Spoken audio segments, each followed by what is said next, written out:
So let's begin. Question number one. In which poem of Keats do the following lines occur? And can I ever bid these joys farewell? Yes, I must pass them for a nobler life. And the options are option A, Ode on a Grecian urn, option B, Hymn to Intellectual Beauty, option C, Sleep and Beauty, and option D, Ode to a Nightingale. So you have to find out where do the line actually occur. If we look into the first option, Ode on a Grecian urn, we all know that this poem is quite famous and it was written by John Keats. It was first published in 1819. And one interesting thing is that whenever John Keats was writing this poem, he had in his mind the article of one of his friend about art, and the name of his artist friend is Benjamin Haydon. So, with the help of the article, John Keats wrote down the entire poem about the eternity of the art. And we all know that in this poem, John Keats is presenting two kind of picture that are drawn on a Grecian urn. In one picture, we see that a lover is chasing his beloved, and another picture we can see that some of the people are preparing their ritual, their gesticulations for sacrificial activities in religion. And this poem is in fact written in a ode form. This poem has 5 stanzas with 10 lines each. Now come to the option number B, Hymn to Intellectual Beauty. This is also another interesting poem by John Keats. In this poem, he asks some of the questions that as eternal spirit is actually engulfing the entire human existence, and he asks them, why does not people always live in bliss, in peaceful happiness? And no one gives him the right answer, but there then appears a figure which is nothing but intellectual beauty, and he says that he is not living among the human being, rather he is also helping the human being to live a comfortable life. Option C, Sleep and Poetry, is also an interesting poem. It is written by John Keats and it was first published in 1816. And the background of writing of the poem is that whenever John Keats was staying a night in the house of Leigh Hunt. So who was Leigh Hunt? Leigh Hunt was a friend of John Keats and was also an essayist. So whenever the poet John Keats was staying into the house of Leigh Hunt, he wrote this poem, Sleep and Beauty. And there the famous line occurs, and can I ever bid these joys farewell? Yes, I must pass them to a nobler life.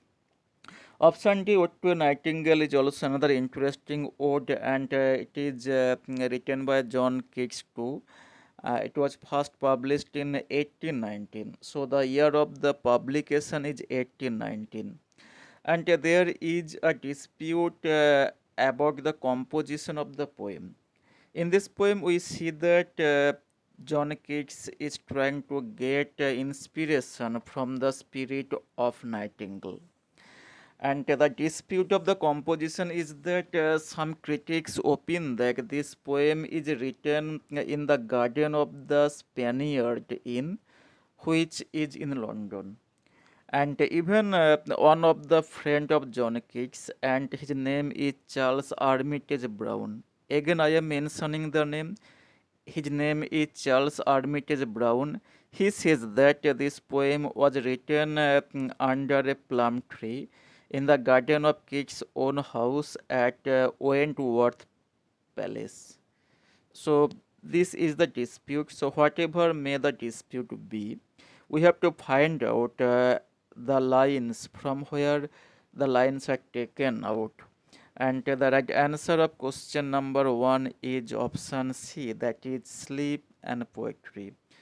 Now here comes question number 2. In which work do the following lines occur? My whole heart rises up to bless your name in pride and thankfulness. This is quite an easy one. I think that all of one will guess the right answer of question number 2. And the options are option A, the last ride together, option B, ring and the book, option C, Dr. Foster's, and option D, among school children. So these are the four options. Among school children, it is a poem and it was written by W.B. Yeats. Dr. Foster's is also another interesting drama by Christopher Marlowe. The book, it is a verse narrative novel and it has merely about 21,000 lines. Browning wrote this poem in 1868. And the option A, the last ride together, it is also dramatic monologue. It was written by Browning too. In this poem, we find that the lover is actually imploding the beloved for the last ride because the beloved has been betrothed to get married to another. So the lover does not here feel any kind of regret, any kind of anxiety in not getting his beloved, because he thinks that if anything good does not happen in this mundane existence, surely in spiritual life or after death, all his dreams will come successful, will become real. So here the line, my whole heart rises up to bless your name in pride and thankfulness. And the right answer is option number A, that is the last right together. Now here comes question number 3. In which work do the following lines occur? For who would trust the seeming sigh of wife or paramour? The options are Paradise Lost, option B Samson Agonistes, option C Child Harold's Pilgrimage, and option D All for Love. So these are the options. Paradise Lost and Samson Agonistes are both poems which are written by John Milton. So John Milton has given a beautiful depiction of the character of Satan in Paradise Lost. And in Samson Agonistes, we find the story of Delilah or Samson, etc. And here Samson is playing the role of a blind boy. Child Harold's Pilgrimage. This is another poem written by Lord Byron. And in this poem, we must have to remember that here the spelling of the child, Childe, it is actually taken from the medieval child, which means the night. So here in this poem, we see the child Harold, who has become quite distraught in his mundane existence. The luxury, the revelry, or the struggle in the life has become so much stultifying, so much boring to a child that he is now taking the help of traveling from one place to another in search of solace. Actually, this poem was written at the very backdrop of Napoleonic War, and therefore the travel or the journey from one place to another is symbolic search for solace and peace.